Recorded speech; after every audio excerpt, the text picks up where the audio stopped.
Shalom Bapak Ibu, puji Tuhan, tetap semangat, tetap bergantung kepada Tuhan tentunya dalam kehidupan kita. Diberkatilah orang yang mempercayai Tuhan, yang menggantungkan, mengharapkan selalu kepada Tuhan, hatinya kepada Tuhan saja. Alkitab berkata kita seperti tanaman yang ditanam di tepi aliran air yang menghasilkan buah pada musimnya, tidak layu daunnya, apa saja yang diperbuatnya pasti berhasil. Kita ingin belajar tentang bagaimana membedakan atau sudut pandang orang-orang yang memiliki kesombongan dan apa perbedaannya dengan kerendahan hati. Jadi kita ingin coba mempelajari karakter atau pribadi orang-orang yang sombong dengan orang-orang yang rendah hati, apa bedanya. Ada satu ayat berkata bahwa biarlah kita menangis dengan orang yang menangis, tertawa dengan orang yang tertawa. Orang sombong biasanya dia agak sulit melihat keberhasilan orang lain.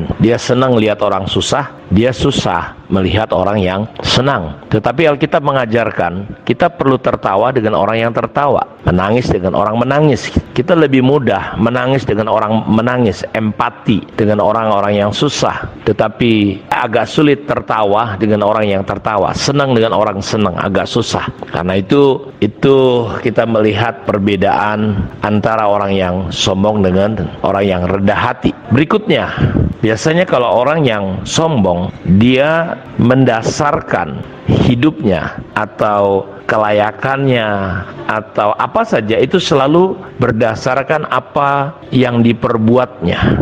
Beda dengan orang yang rendah hati. Orang yang rendah hati biasanya dia mendasari hidupnya pada kebenaran salib Kristus, bukan kebenaran diri sendiri. Jadi apa saja yang menjadi sukses keberhasilannya, dia selalu melihat fokus kepada dirinya. Seperti yang sudah kita pelajari bagaimana Nebukadnezar, bagaimana orang-orang yang selalu mengalami kesulitan untuk mengalami kerendahan hati. Dia selalu tertujunya kepada akunya. Kalau kita orang yang rendah hati, kita harus melihatnya itu dari mana? Dari salib Tuhan. Dalam 2 Samuel 7 ayat 18, lalu masuklah Raja Daud ke dalam, kemudian duduklah ia di depan Tuhan sambil berkata, siapakah aku ini ya Tuhan Allah, dan siapakah keluargaku sehingga engkau membawa aku sampai sedemikian. Jadi orang yang rendah hati kita lihat bahwa ketika dia berada pada sukses menurut orang, berhasil pada puncak-puncak secara orang dunia, mungkin punya jabatan, kedudukan, kita melihat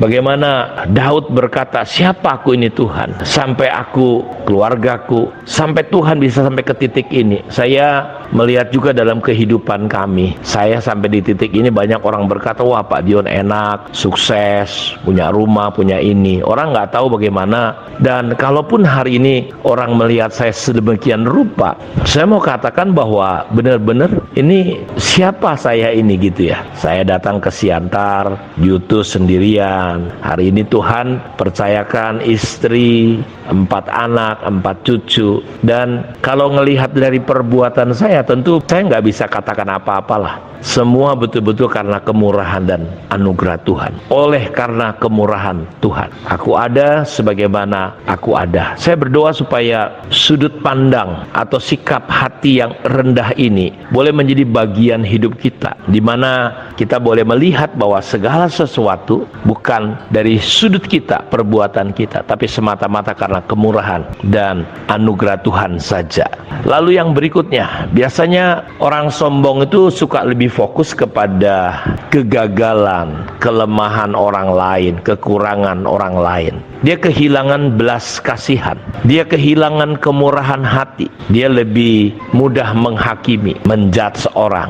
Tapi orang yang rendah hati, perbedaannya di mana? Perbedaannya dia melihat ada kasih dan penerimaan. Dalam 1 Timotius 1 ayat 15, perkataan ini benar dan patut diterima sepenuhnya. Kristus Yesus datang ke dunia untuk menyelamatkan orang berdosa, dan di antara mereka akulah yang paling berdosa. Jadi ketika kita memandang, melihat kita ini nggak ada apa-apanya, kita kan punya belas kasihan dan kemurahan, sehingga ketika ada orang yang mungkin bersalah, ada orang yang mungkin Bapak Ibu punya kelemahan, ada orang yang mungkin kita lihat punya kinerja-kinerja yang belum seperti yang kita harapkan, kita bisa punya ruang gagal, ruang kesalahan, ruang pintu maaf lah. Orang sombong susah memaafkan, tidak mudah. dia merasa benar. Saya mau ajarin kita, mungkin kita benar, tapi ketika hubungan demi terjalin di dalam rumah tangga, anak-anak, suami istri, mungkin kita perlu berkata, saya minta maaf, saya yang salah. Seperti Yesus, dia tidak bersalah, nggak ada salahnya, tapi menjadi salah, menjadi dosa bagi kita.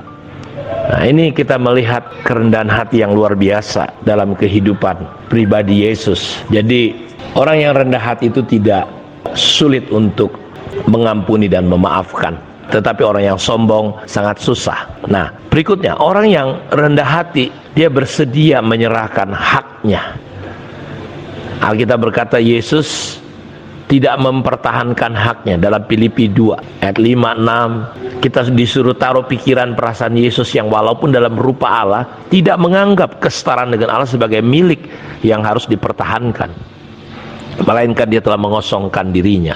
Jadi orang yang sombong itu dia sangat mempertahankan haknya, hak untuk dihargai, hak minta untuk diperhatikan, ya selalu fokusnya dirinya gitu. Tapi orang yang rendah hati, dia rela Bapak Ibu menyerahkan haknya, dia mengalah, ya. Bukan hanya slogan mengalah itu indah, tetapi sungguh-sungguh mengalah itu luar biasa, ya. Orang sombong butuh dihargai, butuh pencapaian, butuh pembuktian diri, dia perlu dipujian-pujian, ya, dia perlu menunjukkan.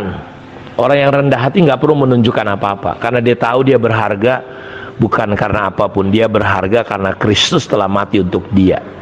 Saya dan saudara kita berharga karena darah Yesus telah menebus kita, bukan karena apapun. Karena itu biarlah sudut pandang kerendahan hati dan kesombongan ini kita bisa semakin membedakannya, Bapak Ibu. Kita bisa semakin melihat, oh ya ini orang sombong, ini orang rendah hati. Jadi kita bisa membedakan bahwa ya kita perlu belajar, karena kita tahu bahwa jalan kerendahan hati adalah jalan untuk Tuhan bisa memakai hidup kita, bukan hanya untuk sekedar memberkati, tapi memakai hidup kita untuk jadi berkat, menjadi alat Tuhan yang dahsyat dan luar biasa. Jadi jangan sampai rencana Tuhan tidak maksimal, rencana Tuhan tidak sampai dalam hidup kita. Kenapa? Gara-gara kitanya, gara-gara kita sulit sekali menjadi pribadi yang sulit untuk dibentuk oleh Tuhan. Kiranya Tuhan memberkati kita semua, kasih karunia dan kerendahan hati daripada Tuhan sendiri melingkupi hati kita. Tuhan memberkati. Shalom.